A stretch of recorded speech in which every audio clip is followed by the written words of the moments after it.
Now, one of Britain's most iconic trees was cut down by a vandal, and we're asking whether you knew this tree. 0207 862 2222. I'm going to show you where it was now, and we'll talk to Helen in a second because she knows it. It's called Sycamore Gap, and if you look on Google Maps now, they're really hot on this stuff because they now just show basically not that, they show that, right? That's what's happened. A 16-year-old boy has been arrested after the 300-year-old tree at Sycamore Gap in the UK was cut down. It's next to Hadrian's Wall. There's no... I just words fail. Obviously, we don't know if the person who is arrested did it. We have no idea. But that is the stump of the tree. Police officer there looking for clues. It became famous in the 1991 Robin Hood film Prince of Thieves. But I can't bear watching the pictures. It's awful, Helen. That view does not exist anymore. It's in that film, but it's in loads of films and artwork. And the thing about Look at this. This must be Prince of Thieves here. This is good. Yeah. Kevin Costner, the very one. Have we got any sound? Can we hear some sound? It's a joke. Azim, the Great One! I am home! Woo! Woo! Oh, I don't know. You know it. Well, it's not a difficult walk. It's not a difficult tree to get to. So I think it's probably less than an hour if you want to walk the loop around there. So lots and lots and lots of people will have been there. Morning, noon and night, people go for the longest day of the year and all the rest of it. It's not a difficult walk. It won't be that easy. I'm no tree surgeon, but you need a big piece of kit to do that. So this isn't someone who's walked along and gone, oh, well, I've got this, I'll just do this. They've thought about it. I should stress, a qualified tree surgeon, but is there any way of putting the two bits together again? Because they do, they do. No, Jeremy. No. Well, they do it with nerve You could do damage. something else. People laughing at this. I just thought you could create some way of putting the top of the tree into the stump. It is absolutely horrible. It was one of the long distance walks in this country that was on my to-do list. I've never got around to doing it, and that was the iconic part of the walk. And it also means you're getting fairly close to one end of it, which the husband was quite pleased about as well. And it's just so sad. It's just nothing. What's the point of doing it? Well, this is the point. Why would you do it? What is the point?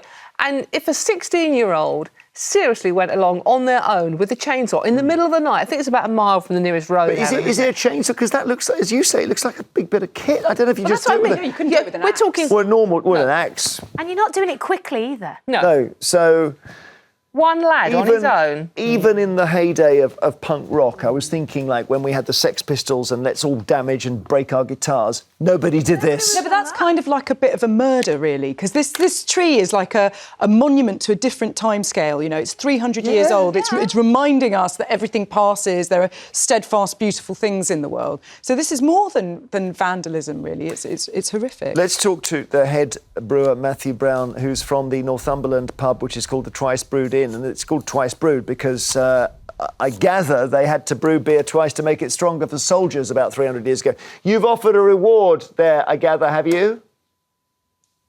Yes, here at the Brewing the Inn, we put together it's a £1,500 bar tab for any information leading to an arrest and conviction for whoever felled the tree. How far are you from it, Matthew? We're about a mile. So I ran along there yesterday, so it's on my regular running route. So it's not far. When did you find out this had happened? Oh, on the way to work yesterday. So one of my colleagues was driving along the road just near it, and he came in. He goes, "Oh, have you seen about Sycamore Gap?" And I was like, "What do you mean?" He goes, "It's down." And I goes, "What do you mean it's down?" And he showed me a distant picture. And it wasn't there. So we started the day's brew. We mashed in that morning, and then I put my trainers on and had a jog up there to see what was going on. And that's when I saw that. Yeah, I'm just going to explain what we're showing. If you look on Google Maps, it said Sycamore Gap. They have changed it today, so you can see the castle icon there in the pin in blue, top right. It now says Sycamore Stump, and we see the Twice Brewed Inn nearby. And I'm actually thinking this is actually an attack on your business, Matthew, as well. I mean, well, Sycamore Gap's also the name of our flagship beer that we brew every single week. So yeah, we use the tree as our icon for our brewery, and they use it in the pub as well as their icon. So do a lot of local businesses. So it's kind of our brand's heavily reliant on Sycamore Gap. Well, Matthew, I'm really sorry, and thank you so much for joining us and telling us about it. And I hope they catch whoever did it. And he's offering a reward. Yeah, let's talk to Deirdre. Deirdre, you're in Northumberland, so you've seen the tree when it was standing, yeah?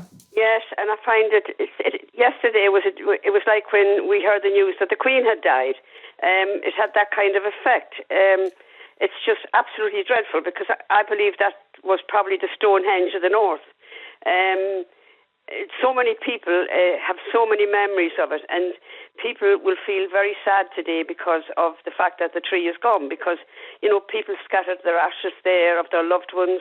It's just absolute willful vandalism. And I think if somebody is convicted of doing that, they should be made to plant saplings in outside in the winter for the next 12 months, because it's a very tedious job planting saplings. Well, it's a really tricky one how they punish this, because as you say, people have scattered their ashes there, people have got engaged there. It's an emotional thing. But you know how it is that this will be, vandalising a tree. You probably get 3 months suspended, won't you? I mean, you won't even get that. You get a fine.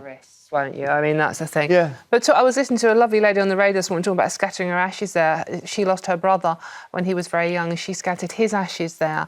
And her little girl never knew her uncle, so would regularly go up there, and that was her uncle's tree. And it was just incredible. It means so much more than just a tree. Yeah. So, with the thinking behind this, why? Why would you do it? Well, it's a life with nothing in it, isn't it? And you're just going to take away from others. That's how you feel you've got more if other people have less. So if this tree means a lot to lots of people, then you can somehow lift your own life by destroying it. That's a very, very perverted logic. But then it may be we're dealing with a young person who's troubled in other ways. I don't know. Anne in Tyneside, what does this tree mean to you? It was just something we saw whenever we walked along Hadrian's Wall into Northumberland.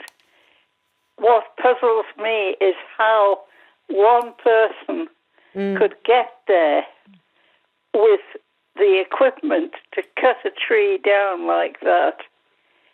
Yes, I don't understand, because I'm thinking that's not an ordinary chainsaw that's done that. No, exactly. The danger of the tree falling on the person who cuts it down, which it's obviously a pity it hadn't. Well, I was going to say there might have been some quiet national rejoicing if it had. Thank you, Anne. Robert in Cheshire, hi. Hello. What did the tree mean to you? Oh, it means quite a lot because of watching the Kevin Costner film. I mean, it's been there for 300 years. But I've got probably two ways of sorting it out. A, you could dig the stump up and plant a 6-foot sapling, which would then mature in 60 years.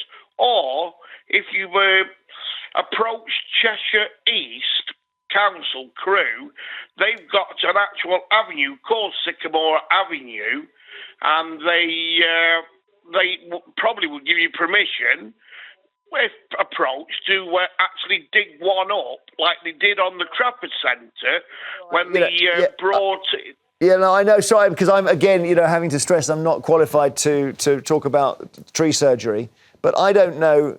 Obviously my idea of putting the two halves back together is not a runner, but I don't know whether you could actually transplant a tree because they're so rooted. I think it's to do with how long it's been rooted. Yeah. So if it's young, then you probably could. Yeah. I would get there's lots of clever tree people around. Yes. I would carve what's That's left what into some kind of seat to...